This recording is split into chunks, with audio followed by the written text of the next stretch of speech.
knowing the path exists is different than walking the path. So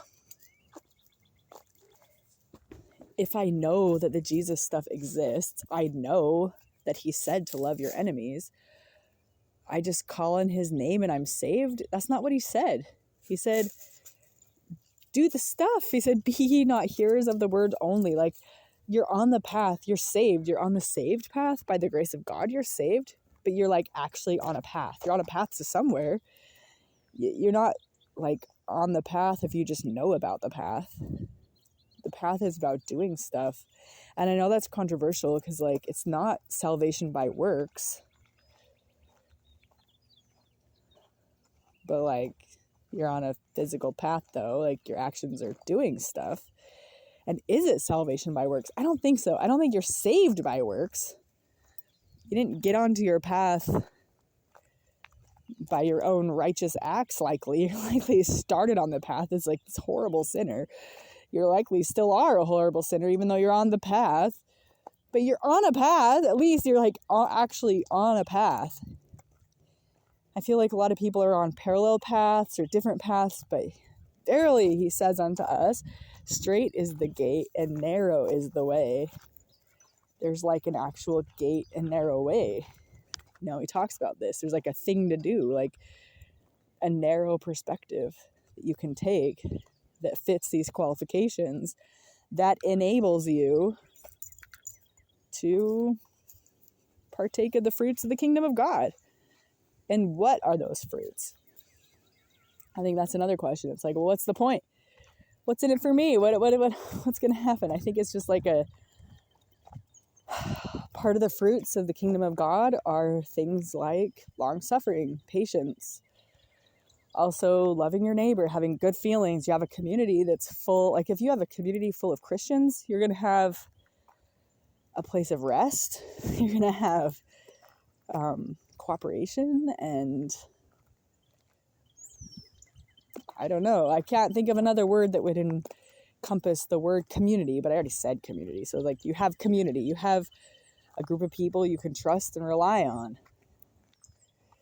So these are some fruits that you get from living Christ-like. Just the fruit of patience alone, it's a rest to your soul.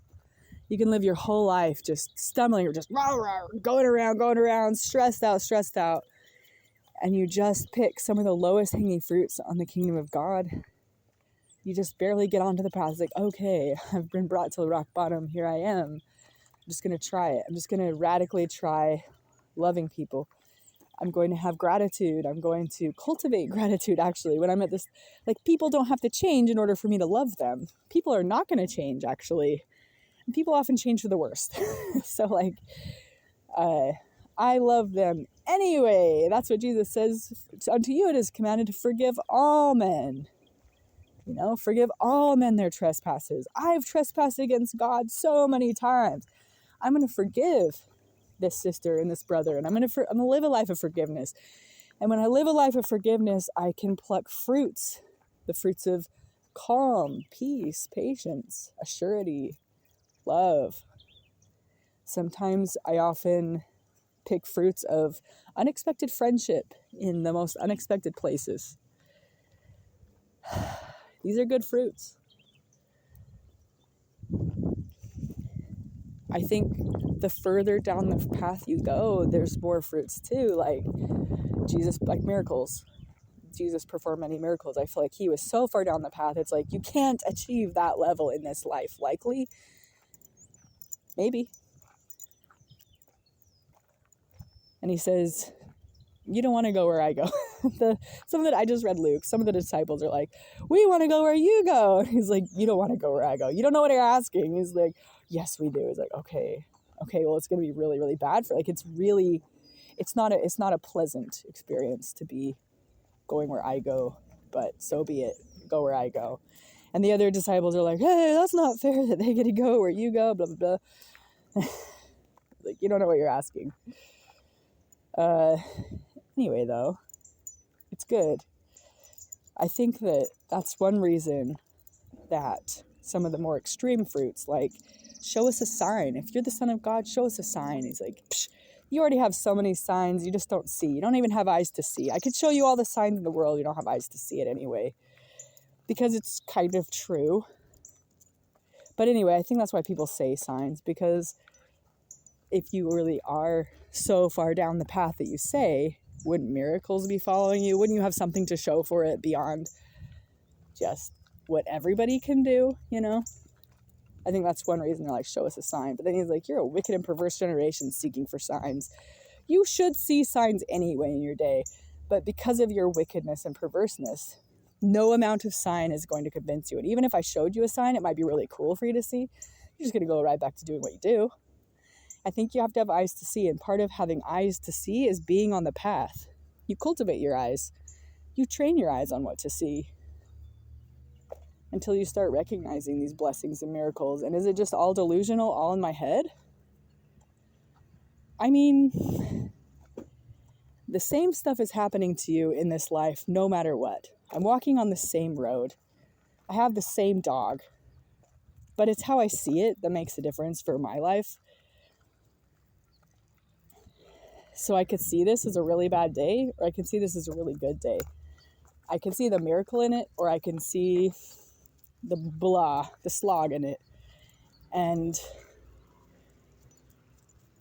it's just kind of up to you. There is a miracle in it. There is a slog in it. Which one do you want to see? And I think when you start seeing miracles, you also start seeing crazier miracles. Like, things are like, well, this is lining up in such a particular way. This seems a little more than just random. So maybe that's when you start seeing God in it. God is in it.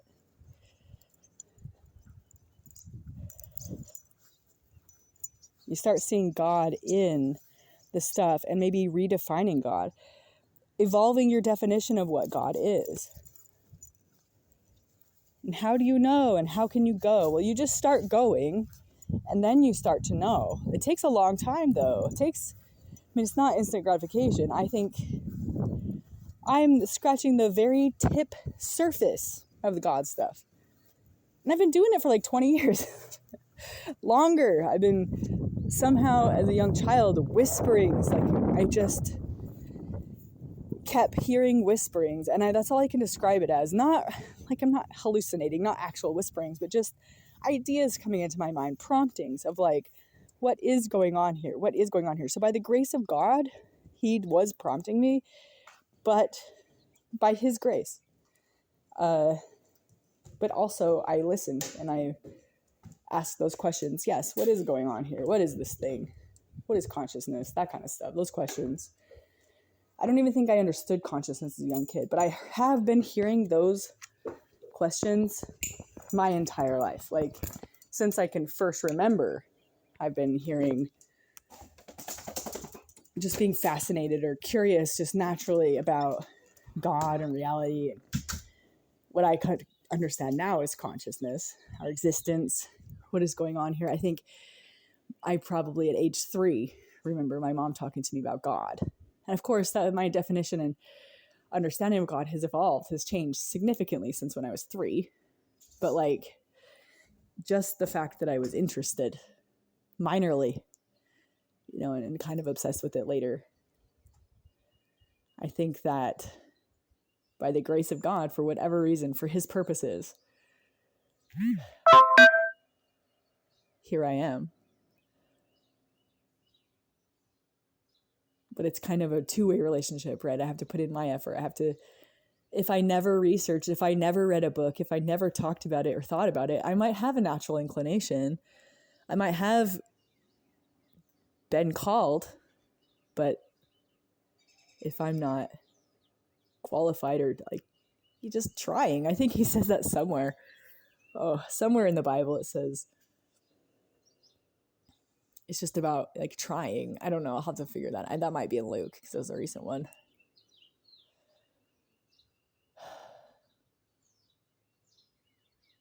It's just about seeking and trying. Knock and you shall find. Knock and it shall be opened unto you. Seek and you shall find. And I find that to be true.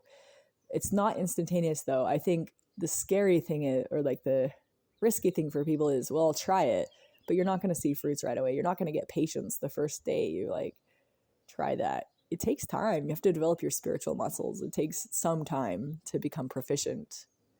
But you can become proficient. That's the thing. You can learn. You can do it. You can try. You can get on the path, and you can start walking down the path.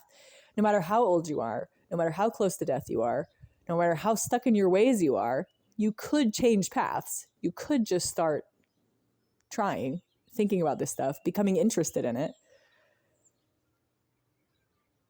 If you want to. If your life objectively sucks and you're like, I would like a better thing, you can do it. It just takes time. It takes practice. It takes patience. It takes learning about God. You have to read the scriptures.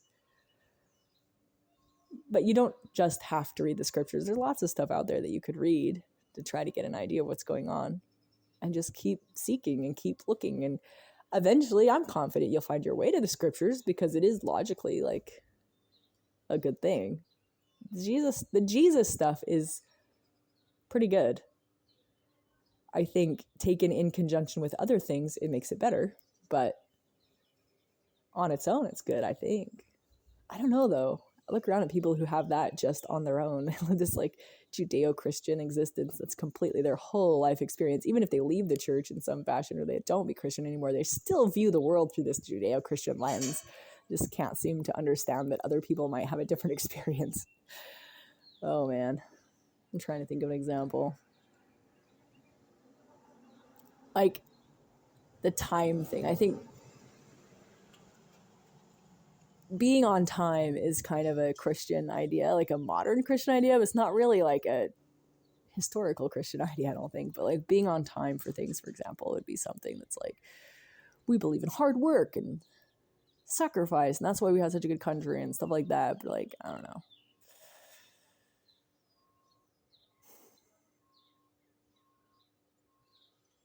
Even if they leave the church, they still keep that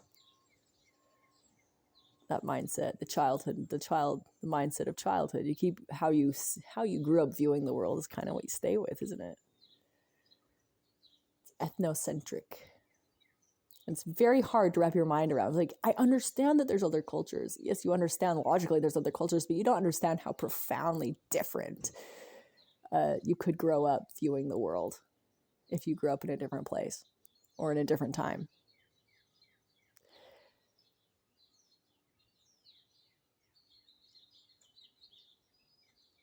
And I think it's both. I think it's different and the same. There are a lot of similarities too. And I think focusing on the difference kind of matters, though, when you're talking about definitions.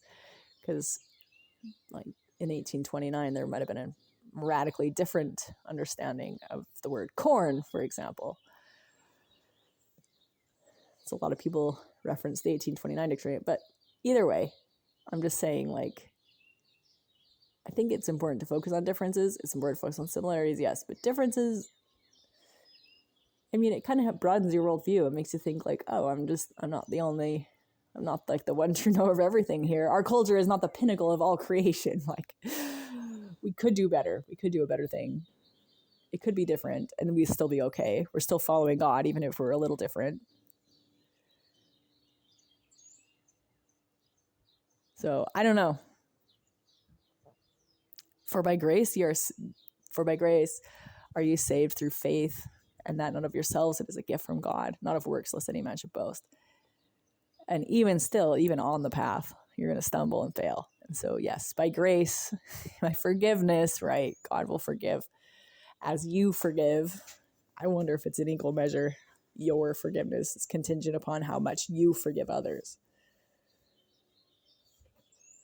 And that might just be in real life experience. That might just be in like everyday lived experience. Like the amount that people forgive you in your life might really be correlated and directly directly affected by how much you forgive. Think about it. Those angry people with their angry relationships having a tough time out there. And you there forgiving everyone, just kind of going along. Just everybody's kind of happy around you. Building bridges, being a peacemaker. Blessed are the peacemakers, right? You're going to be literally blessed. Those are the fruits of the kingdom of heaven.